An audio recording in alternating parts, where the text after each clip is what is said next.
சாய் பக்தர்களுக்கு என் அன்பு வணக்கங்கள். ஓம் சாய்ராம். என் அன்பு குழந்தையே, ஒருவனை நீ உன்னுடைய மனதில் உச்சத்தில் வைத்திருக்கிறாய்.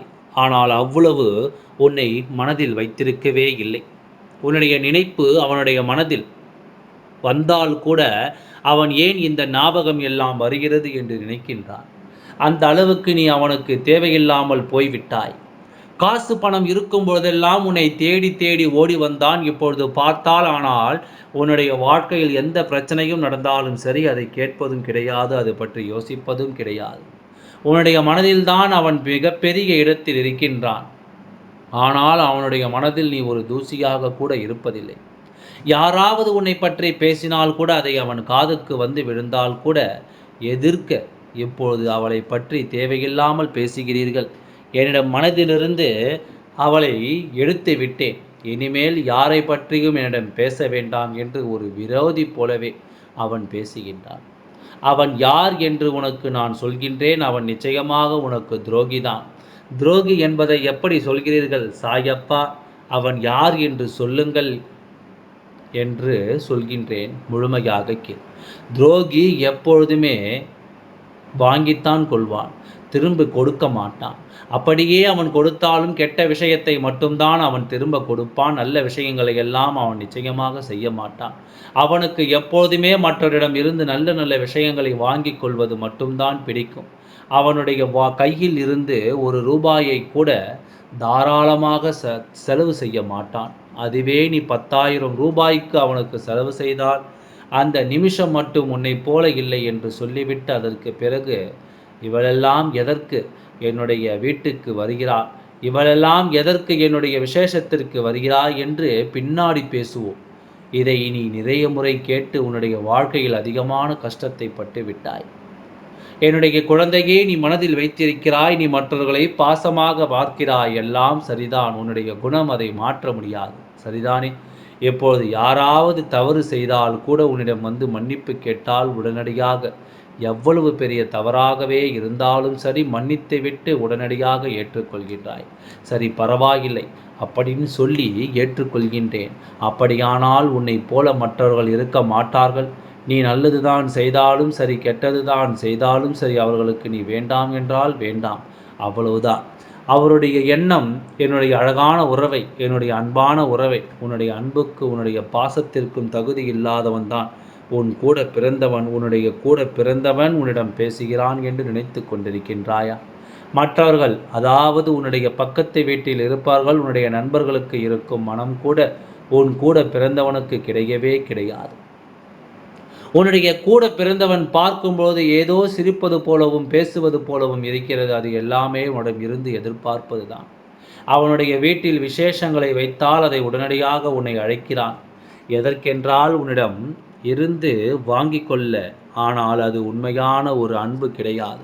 எல்லாமே வாங்கி கொள்வதற்காகத்தான். அதுவே உன்னிடம் உன்னுடைய வீட்டில் ஒரு விசேஷம் நடக்கிறது என்று நீ சொன்னால், இவள் எல்லாம் எதற்கு நம்முடைய வீட்டிற்கு விசேஷம் என்று சொல்லிக்கொள்ள வருகின்றாள் என்று பின்னாடி பேசுகிறான். இது எந்த விதத்தில் நியாயம் என்பது நிச்சயமாக எனக்கு புரியவில்லை. தவறு செய்பவன் நிச்சயமாக ஒரு நாள் தண்டனைக்கு ஆளாகுவான். அது சாதாரணமான விஷயமாக இருந்தாலும் சரி, பெரிய விஷயமாக இருந்தாலும் சரி, தண்டனை தண்டனை தான். எவன் ஒருவன் தன் கூட பிறந்தவளுக்கு துரோகத்தை செய்கின்றானோ அவன் நிச்சயமாக அவனுடைய காலம் முழுவதும் கஷ்டத்தை அனுபவிப்பான். இப்பொழுது இருக்கும் வாழ்க்கையை வைத்து யாரும் தீர்மானிக்க கூடாது. நேற்று ஒரு மாதிரி இருக்கும், வாழ்க்கை என்று ஒரு மாதிரி இருக்கும். இன்று உன்னிடம் எதுவுமே இல்லாத போல இருக்கும், நாளை உன்னிடம் எல்லாமே இருக்கும். அதனால் வாழ்க்கையில் இவள் ஏழை, இவன் பணக்காரன், இவனிடம் பதவி இருக்கிறது, அந்தஸ்து இருக்கிறது என்பதற்காக யாரையும் குறைவாக எடை போடக்கூடாது. எல்லோருக்கும் எல்லாம் கிடைக்க வேண்டிய நேரத்தில் கிடைக்கும், நல்லது நடக்கும். ஆனால் அதை புரிந்து கொள்ளாத உன்னுடைய உறவானது தேவையில்லாத கசப்பான விஷயங்களை உனக்கு தருகிறது. உன்னுடைய கூட பிறந்தவனுக்கு இப்போது யார் தெரியுமா முக்கியமாக இருக்கிறார்கள்? அவருடைய துணையின் பக்கம் அவன் துணையின் பக்கமாக இருக்கிறான். அவருடைய துணையின் வீட்டில் இருப்பவர்கள் அவனுக்கு தேவை. அவனுடைய வீட்டு பக்கம் இருப்பவன் நிச்சயமாக தேவை அல்ல உனக்கு. அவன் முழுவதும் அவங்கள் பக்கமே இருக்கின்றான். நான் என்ன சொல்கின்றேன்? 2 பக்கமும் சமமாக இருங்கள். உங்களுக்கு திருமணம் ஆகிவிட்டது என்றால் கணவன் பக்கமும் சந்தோஷமாக இருங்கள். மனைவி பக்கமும் சந்தோஷமாக இருங்கள். இப்படி இருந்தால்தான் அது வாழ்க்கை. ஏட்டுக்கு போட்டி, எனக்கு இவள் வேண்டாம், எனக்கு அவள் வேண்டாம் என்று சொல்வது எவ்வளவு தப்பான ஒரு விஷயம். சிறு வயதிலிருந்து சேர்ந்து விளையாடி கொண்டு அன்பாக இருந்தவர்கள் திடீரென்று மாறும் பொழுது எவ்வளவு மன வருத்தமாக இருக்கும். உங்களுடைய மனதில் கவலைகள் இருக்கிறது. உன்னுடைய வாழ்க்கையில் உன்னுடைய உறவு இப்படி இருக்கிறதே, இவர் இப்படி இருந்தால் நம்முடைய கணவன் எப்படி நம்மை மதிப்பான், இவன் இவன் எல்லாமே நமக்கு செய்ய வேண்டாம். ஒரு ஆறுதலாகவும் பக்கபலமாகவும் இருந்தால்தானே மற்றவர்கள் நம்மை மதிப்பார்கள். இவனை நமக்கு ஒரு பக்கபலமாக இல்லாத பொழுது யார் நம்மை மதிப்பார் என்று என்னுடைய மனதில் மிகப்பெரிய ஒரு கேள்வி இருக்கிறது. உனக்கு முன் பேசுகிறான் என்பதற்காக அவனை நம்பிவிடாதே. எல்லாம் எதிர்பார்ப்பு தான். இன்னும் அவன் வீட்டில் விசேஷங்கள் இருக்கிறது. அதற்காகத்தான் அந்த சிரிப்பு கூட அவனுடைய முறையை நீ செய்ய வேண்டும் என்பதற்காகத்தான் இந்த சிரிப்பு. எல்லாம் காசு பணம்தான். என்னுடைய அழகான குழந்தையை, வாழ்வில் நீ எந்த ஒரு நிலையையும் கண்டு பயப்படாதே. ஆசை ஆசையாக நான் செய்கின்றேன் சாயப்பா, ஆனால் எனக்கு திரும்ப கிடைப்பது ஏமாற்றம்தான் என்றால் உனக்குத்தான் ஒருமுறை தெரிந்து விட்டது அவன் எப்பேற்பட்டவன், அவன் என்ன செய்வான், ஏது செய்வான் என்று தெரிந்து விட்டதல்லவா? திரும்பவும் எதற்காக அவருடைய பக்கத்தில் போய் நிற்கிறாய்? அவரிடம் பேசுவதற்கு முயற்சி செய்கிறாய். இதெல்லாம் எதற்கு செய்கிறாய்? செய்யாமல் இருந்து பார். அவன் என்ன உன்னை எழுச்சியும் செய்வது, நீ அவனை அலட்சியம் செய். அப்பொழுது அவருடைய மனம் என்ன நிலைமைக்கு மாறுகிறது என்று ஒரு உதாரணத்திற்கு ஒரு விஷயத்தை நான் சொல்கின்றேன். ஒருவன் வாழ்க்கையில் ஒரு விஷயத்தை ஒதுக்குகிறான். ஒரு நபர் அடிக்கடி வந்து பேசிக்கொண்டே இருக்கின்றார். அவன் நிறைய விஷயத்தில் அவனை ஒதுக்குகிறான் என்று தெரிந்து, நீதான் எனக்கு எல்லாம், நீதானப்பா எனக்கு எல்லாம் என்று சொல்லும் பொழுது அவன் அதிகமான ஆட்டத்தை காட்டுவான். அதுவே ஒருவன் ஒதுங்குகிறான் என்று தெரிந்துவிட்டால் அவன் பக்கமே போகாமல் இருங்கள், பார்க்கலாம், தானாக தேடி வருவான். அதே போல உன்னுடைய கூட பிறந்தவன் உன்னை ரொம்ப ரொம்ப ஒதுக்குகிறான். அவரிடம் சற்று விலகி இருந்து பார். அவனே உன்னை தேடி ஓடி வருவான். அப்பொழுதும் அவன் உண்மையாக ஓடி வரமாட்டான். விசேஷம் இருக்கும், அதற்கு உன்னுடைய காசு ஏதாவது தேவைப்படும். அதற்காக மற்றபடி உன்னை யாருமே இங்கு சேர்த்து கொள்வதாக இல்லை. காரணம் என்ன தெரியுமா?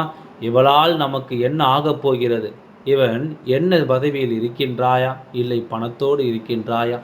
ஏதாவது இருந்தாலும் இவன் சரியில்லையே, பணம் இல்லையே, இவனிடம் எதுவுமே இல்லையே என்ற ஒரு வார்த்தை.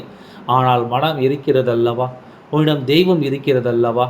நிச்சயமாக தெய்வமாகிய நாங்கள் உன்னை நிச்சயமாக பெரிய இடத்தில் அமர்த்துவோம். இப்பொழுது யாரெல்லாம் உன்னை கேவலப்படுத்துகின்றானோ, யாரெல்லாம் உன்னை அசிங்கப்படுத்த வேண்டும் என்று நினைக்கின்றானோ, அவனே உன்னை பார்த்து வியக்கும் அளவு, அவனை பார்த்து நாம் எவ்வளவு பெரிய தவறு செய்துவிட்டோம் என்று மனதுக்குள் சொல்லிக்கொள்ளும். உன்னுடைய வாழ்வில் நிச்சயமாக ஒரு மாற்றம் கிடைக்கும். துரோகிகள் இருக்கும் வரை வாங்கிக் கொள்ளும். துரோகியும் இல்லாத பிறகு அலட்சியம் செய்கிறாய், தண்டனை நிச்சயமாகவே கிடைக்கும். நீ உன் கூட பிறந்தவன் என்பதற்காக தண்டனை கொடுக்காதீர்கள் என்று நீ சொல்லாதே. அது உன்னுடைய வேலை அல்ல, அது என்னுடைய வேலை. நான் நடுநிலையாக, யார் நல்லவர் யார் கெட்டவர், யார் நல்லது செய்தாலும் தட்டி கொடுத்து அவனை வாழ வைப்பேன். யார் துரோகம் செய்தாலும் அவனுக்கு தண்டனை கொடுத்து அதை புரிய வைத்து, புரிகிறதா? நான் யாரையும் சமமாகத்தான் பார்ப்பேன். நீயே இதே இடத்தில் இருந்தாலும் நான் இதைத்தான் செய்வேன். உன்னுடைய வாழ்க்கையிலும் எப்போதும் ஒன்று தெரிந்து கொள். யாரையும் பார்த்து யாரும் அசிங்கமாக பேசுவதோ, உதாசீனம் செய்து பேசுவதோ இல்லை. அவளைப் போல பணம் நகை இல்லை என்பதற்காக அவளை காயப்படுத்துவது போல பேசுவதோ மிகப்பெரிய பாவத்தில் போய் சேரும். அதைதான் உன்னுடைய உறவான அவன் செய்து கொண்டிருக்கின்றான். பார்த்துக்கொள். எல்லாவற்றையும் பார்த்து உன் வாழ்க்கை எப்படி மாறுகிறது, உன்னுடைய சகோதரன் எப்படி இருக்கப் போகின்றான் என்பதையும் பார்த்து எல்லா காலமும் நேரமும் மாற்றும் பொழுது எல்லோருக்கும் அடி பயங்கரமாக விடும்.